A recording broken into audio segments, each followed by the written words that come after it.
Om Shanti. Good morning. सो आज बाबा हमारा ध्यान हमारे शब्दों पर खिंचवा रहे हैं। बाबा कहते हैं तुम्हारे मुख से सदैव ज्ञान रतन निकलना चाहिए, जो हमारे शब्द सुन करके लोग खुश हो जावे। क्योंकि कहते हैं ना कि कभी कभी व्यर्थ बोल बोल देते हैं, तो वही व्यर्थ बोल हमारी एनर्जी को, फिजिकल एनर्जी को भी वेस्ट कर देते हैं। व्यर्थ बोल से हमारा टाइम भी वेस्ट हो जाता है। इसलिए बाबा कहते हैं इस मुख से जो भी शब्द हम बोले, बाबा कहते वो समर्थ बनने वाले शब्द होने चाहिए। व्यर्थ में चावे वो नहीं हो। एक बार बाबा ने मुरली में बताया था कि हम बच्चों को 5 प्रकार के शब्द इस जीवन में यूज नहीं करने हैं। कौन से 5 प्रकार के शब्द बाबा ने कहा था? पहली बात बाबा ने बोली थी कि हंसी मजाक वाले शब्द जो हमारी लिमिट से बाहर हो, जो मर्यादा से युक्त नहीं है, ऐसे हंसी मजाक नहीं करना है। हमारी हंसी मजाक में भी रूहानियत होनी चाहिए। किसी से उसका फायदा होना चाहिए। हमारी हंसी मजाक में बाबा कहते विकारों की बदबू नहीं आनी चाहिए। तो एक तो हंसी मजाक वाले ऐसे शब्द नहीं बोलने हैं। दूसरा बाबा ने बोला था कि कभी भी किसी को टॉन्ट नहीं मारना है।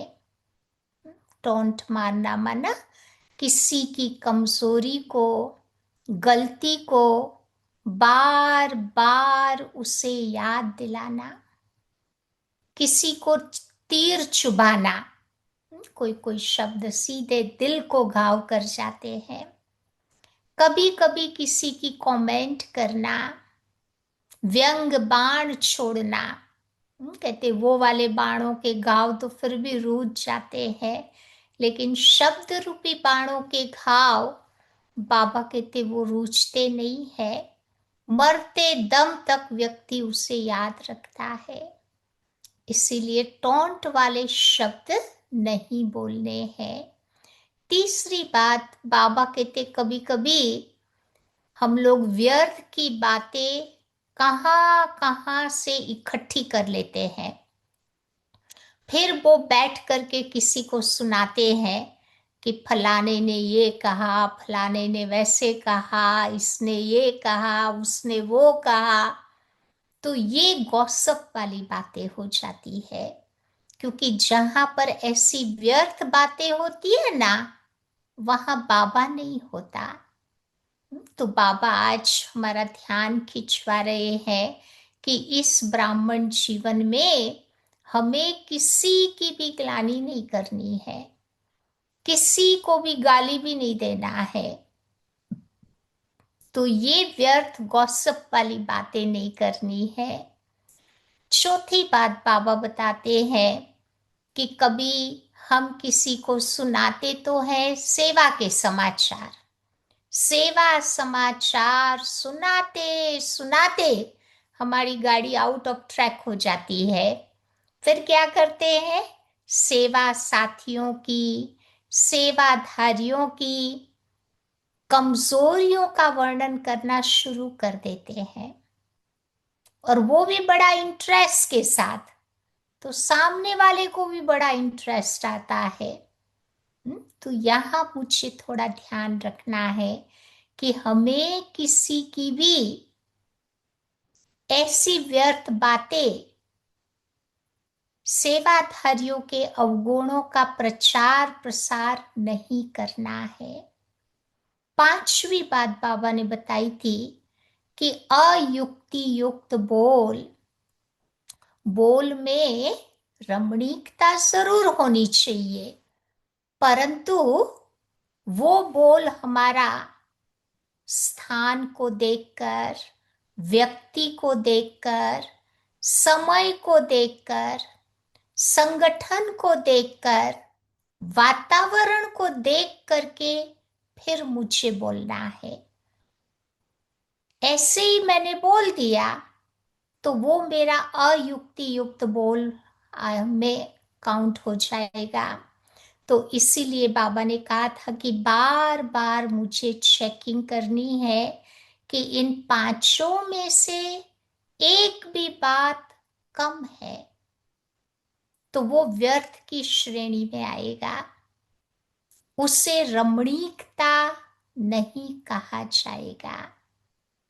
इसीलिए बाबा आज हमारा ध्यान हमारे शब्दों पर खिंचवा रहे हैं। तो बाबा कहते हैं हमारे शब्द कैसे होने चाहिए?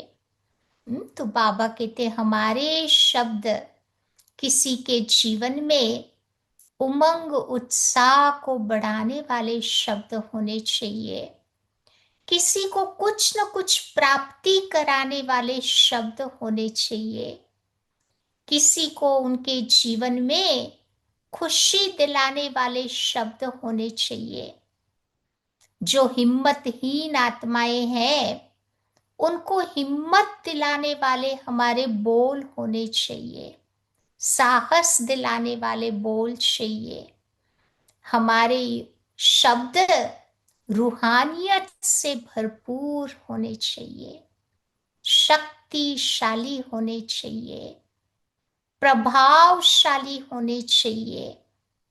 बाबा ने एक स्लोगन बताया ना कि बच्चे धीरे बोलो, कम बोलो, प्रिय बोलो, मीठा बोलो।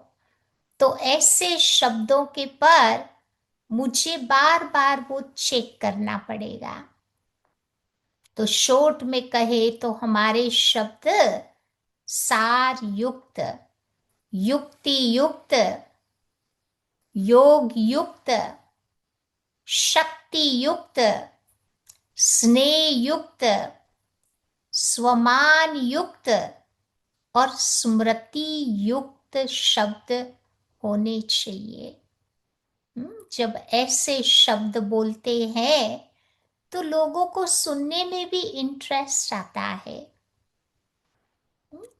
सोचते हैं कि इन लोगों की बातों को हम सुनते रहे, क्योंकि बाबा भी तो ट्रूथ है ना, तो हमारे शब्दों में भी वो सत्यता की शक्ति झलकनी चाहिए। सत्य बोल, मधुर बोल हर कोई जीवन में एंजॉय करते हैं।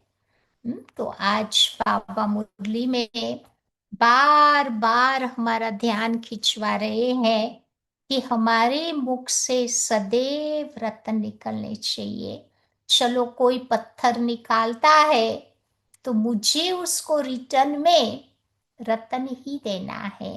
जैसे छोटा बच्चा ना झाड़ को पत्थर मारता है फल लेने के लिए, तो झाड़ उसको रिटर्न में क्या करता है?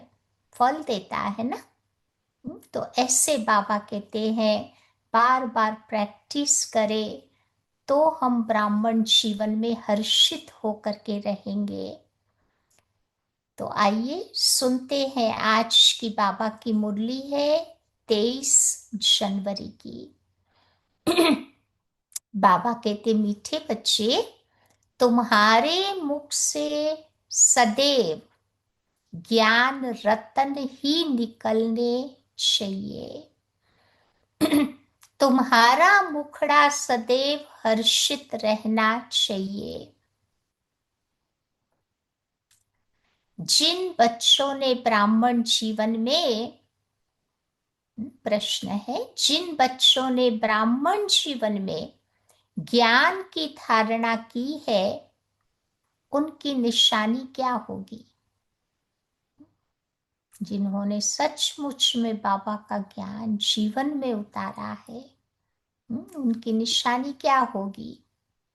तो बाबा कहते उनकी चलन देवताओं मिसल होगी। बहुत रॉयल चलन होगी। उनमें दैवी गुणों की धारणा होगी। दूसरी बात, उन्हें ज्ञान का विचार सागर मंथन करने का अभ्यास होगा। बार बार अपनी बुद्धि को ज्ञान के विचार सागर मंथन में बिजी रखेंगे। वे कभी आसुरी बातों का अर्थात किचड़े का मंथन नहीं करेंगे। किचड़े का मंथन करेंगे, व्यर्थ बातों का मंथन किया तो क्या होगा? एनर्जी वेस्ट हो जाएगी ना। तीसरी बात बाबा बताते हैं, उनके जीवन से गाली देना और ग्लानि करना बंद हो जाता है। खैर बाबा के बच्चे तो गाली नहीं देते हैं दुनिया वालों की तरह, लेकिन कभी कभी मुख से कुछ अयुक्त शब्द निकल जाते हैं, तो गाली देना और ग्लानि करना बंद हो जाता। चौथी बात, उनका मुखड़ा सदा हर्षित रहता है। तो ये चार बातें बाबा कहते हैं जिन बच्चों ने ज्ञान की धारणा की है उनके जीवन में दिखाई देगी। चलन बहुत रॉयल होगी। ज्ञान का विचार सागर मंथन करने का अभ्यास करेंगे। आसुरी बातों का चिंतन नहीं करेंगे। किसी को गाली या ग्लानि देना उनका बंद हो जाएगा और मुखड़ा सदा हर्षित रहेगा। ओम शांति।